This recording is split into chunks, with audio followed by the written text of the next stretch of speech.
O caminho da autotransformação. Eva Pierrakos. Capítulo 3, parte 1. A compulsão de recriar e de superar as feridas da infância.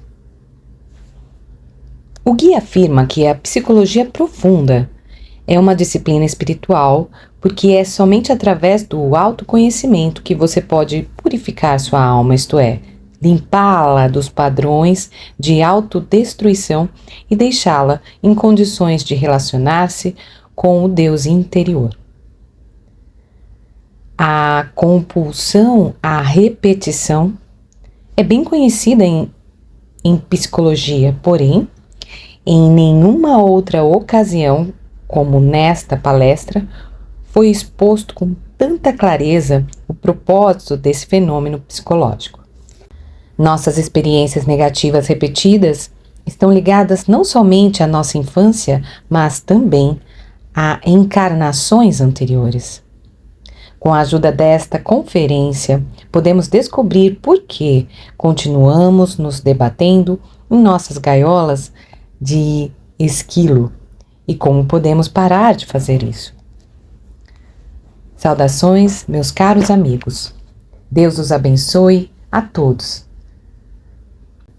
Possam as bênçãos divinas derramadas sobre todos ajudá-los a assimilar as palavras que agora lhes dirigirei, transformando esta noite numa ocasião abundante em frutos. A falta do amor maduro. Pelo fato de que, como crianças, as pessoas raramente recebem amor maduro e afetos suficientes, e a menos que essa carência e feridas se tornem conscientes e sejam tratadas adequadamente, elas passam toda a sua vida desejando preencher-se com esses sentimentos. Se não tomarem medidas definitivas como adultos, passarão pela vida clamando inconscientemente pelo que não tiveram na infância. Isto as tornará incapazes de amar com maturidade. Você pode ver como essa condição se transmite de geração em geração. O remédio não pode ser encontrado apenas desejando-se que as coisas sejam diferentes do que são e que as pessoas aprendam a praticar o amor maduro. O remédio está única e exclusivamente em você. É verdade que se seus pais lhe deram esse amor maduro, você provavelmente não tem esse problema do qual não está real e verdadeiramente consciente, mas se esse não for o caso, não deixe que o fato perturbe você e a sua vida. Apenas torne-se consciente dele. Observe-o. Reorganize seus desejos, arrependimentos, pensamentos e conceitos inconscientes anteriores, alinhando-os com a realidade de cada situação.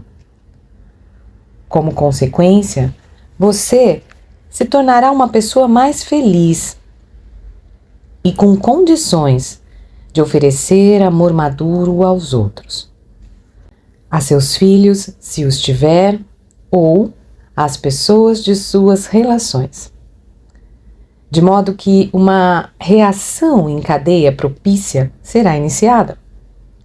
Uma autocorreção realista dessa espécie se situa no extremo oposto do seu comportamento interior atual, sobre o qual falaremos agora.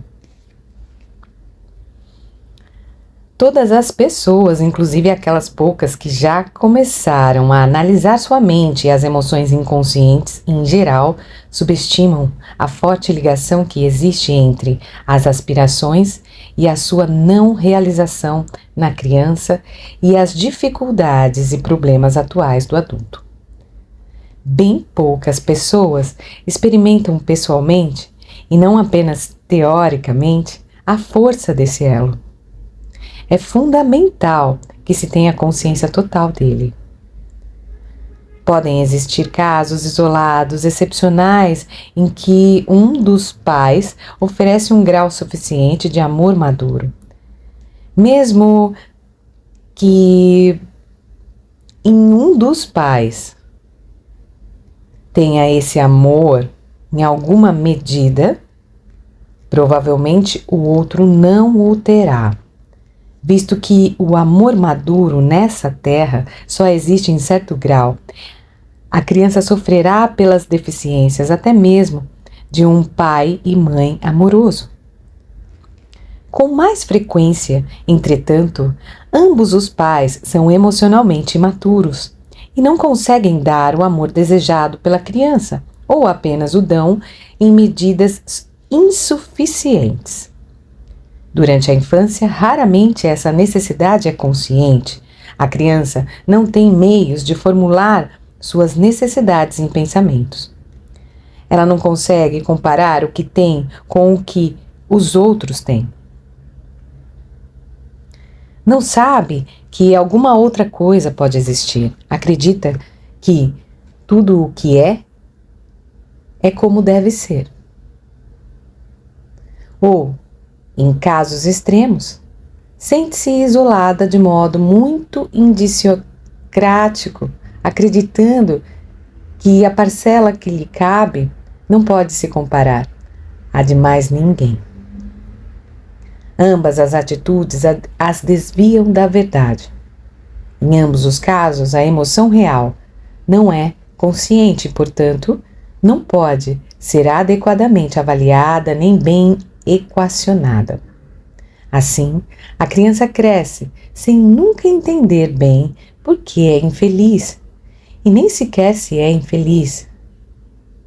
Muitos de vocês olham para trás, para sua infância, convencidos de que tiveram todo o amor que queriam apenas porque tiveram, de fato, um pouco de amor. Há um sem número de pais que dão grandes demonstrações de amor. São capazes, inclusive, de superproteger seus filhos. Esse excesso de afagos e mimos pode ser uma compensação e uma espécie de pedido de desculpas por uma inabilidade profundamente suspeita de amar com maturidade. A criança sente a verdade com muita intensidade.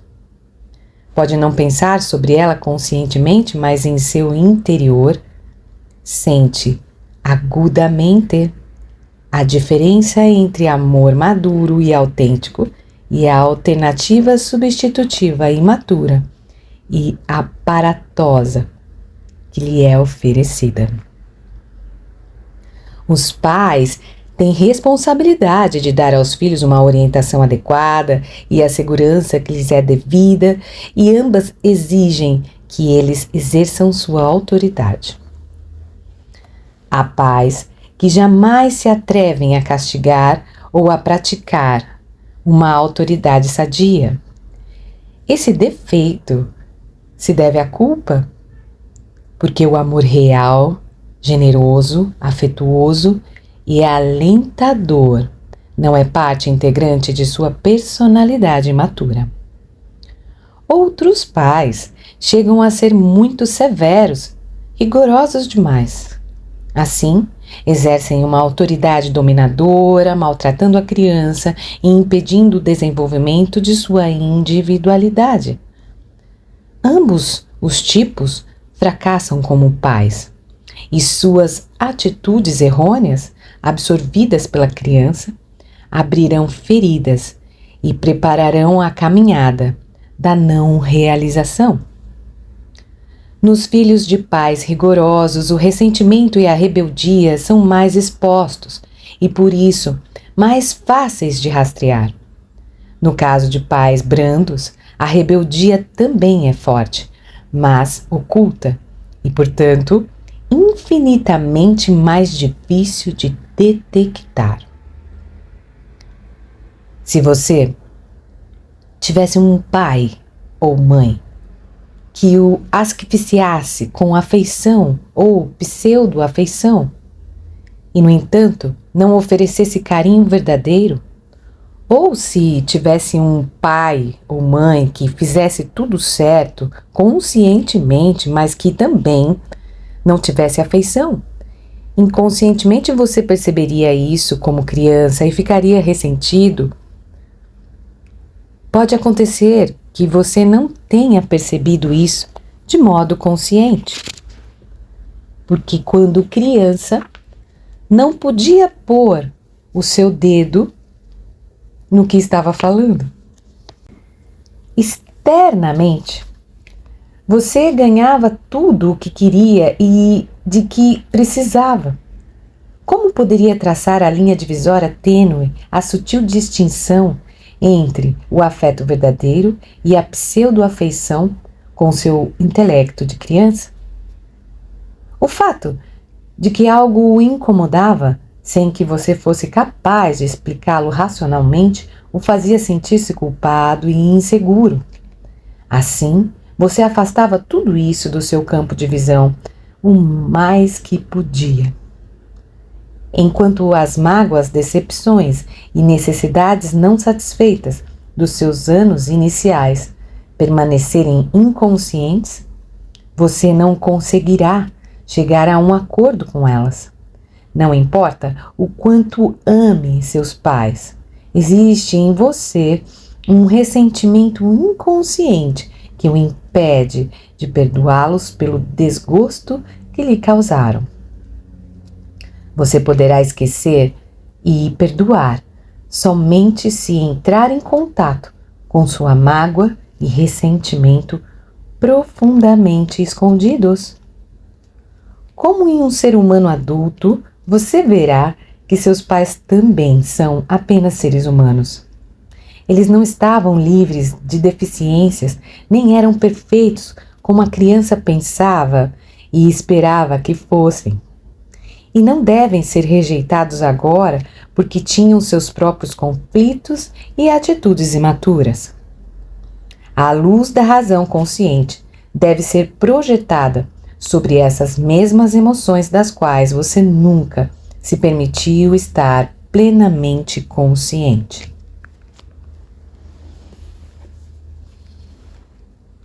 Tentativas de curar as feridas da infância na idade adulta. Enquanto você não tomar consciência do conflito entre o seu anseio por um amor perfeito da parte de seus pais e seu ressentimento contra eles, você será compelido a tentar remediar a situação nos anos seguintes. Esse esforço pode manifestar-se em vários aspectos de sua vida. Você se defronta constantemente com problemas e padrões repetidos que têm sua origem na sua tentativa de reproduzir a situação da infância para corrigi-la.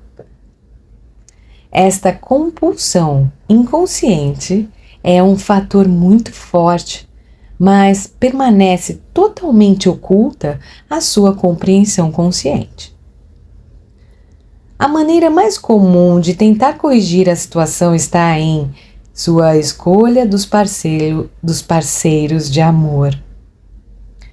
Inconscientemente você saberá escolher no parceiro aspectos do pai ou mãe que, de modo particular, falhou em dar afeição e amor afetivo e autêntico.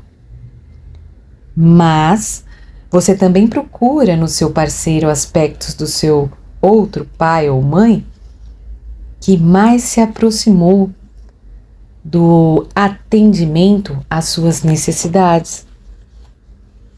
É importante encontrar seu pai e sua mãe representados em seus parceiros, mas é ainda mais importante e difícil encontrar aqueles aspectos que representam o pai ou a mãe que particularmente o desapontou e o magoou, aquele contra quem você tem mais ressentimento ou que mais despreza, e a quem você dedicou pouco ou nenhum amor.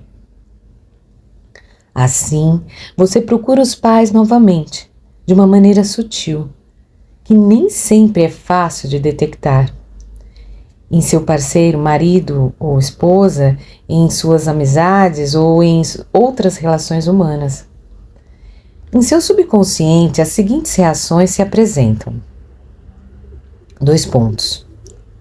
Visto que a criança em você não pode abandonar o passado, não pode chegar a um acordo com ele, não pode perdoar, não pode compreender e aceitar, essa mesma criança sempre cria condições semelhantes, procurando vencer para controlar a situação, em vez de se expor a ela controlado.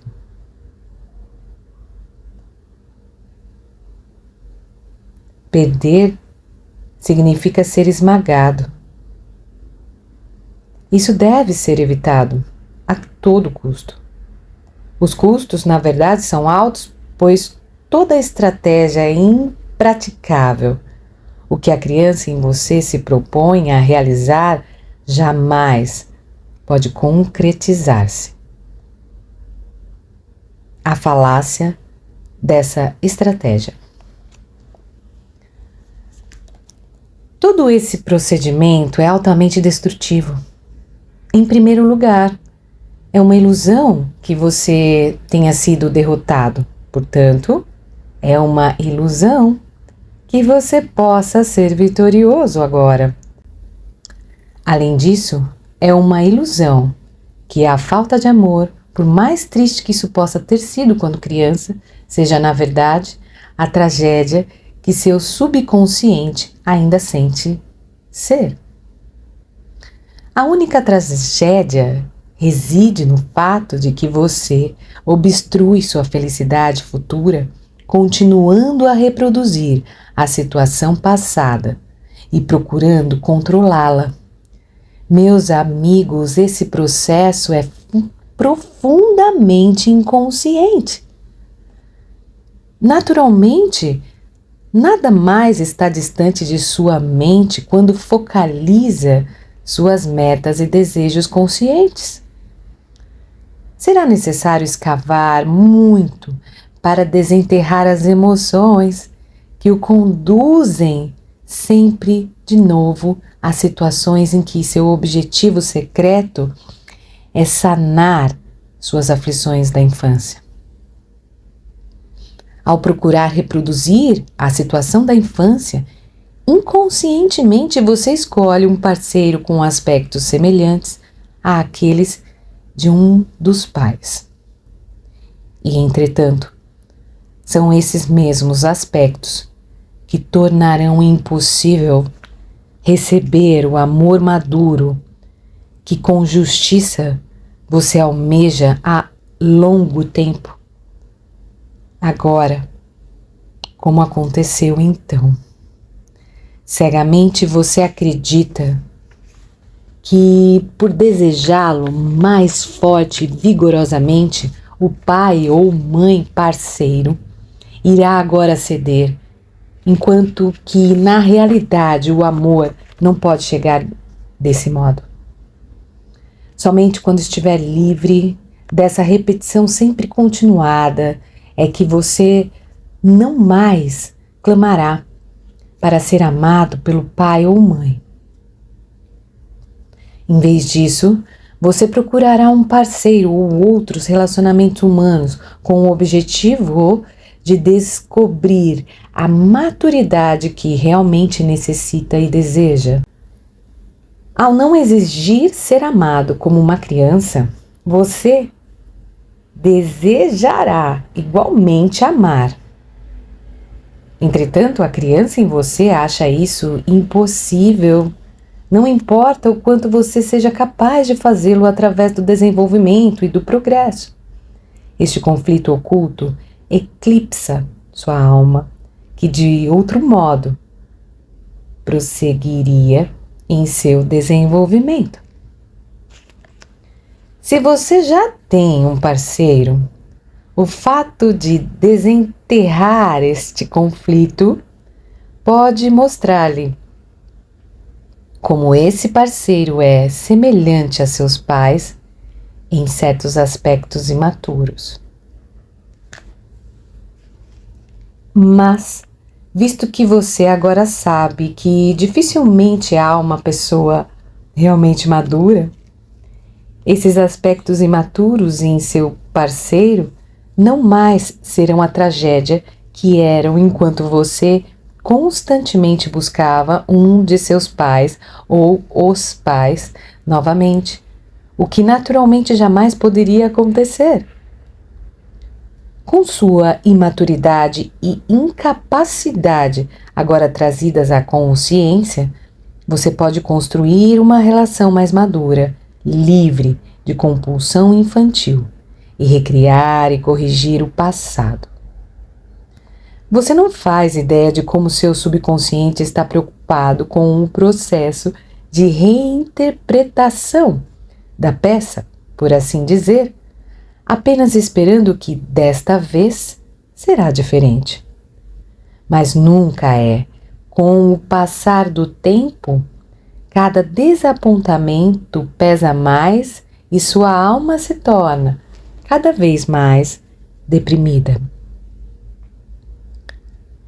Para aqueles meus amigos que ainda não desceram a certas profundezas do seu subconsciente inexplorado, isto pode soar bastante absurdo e forçado.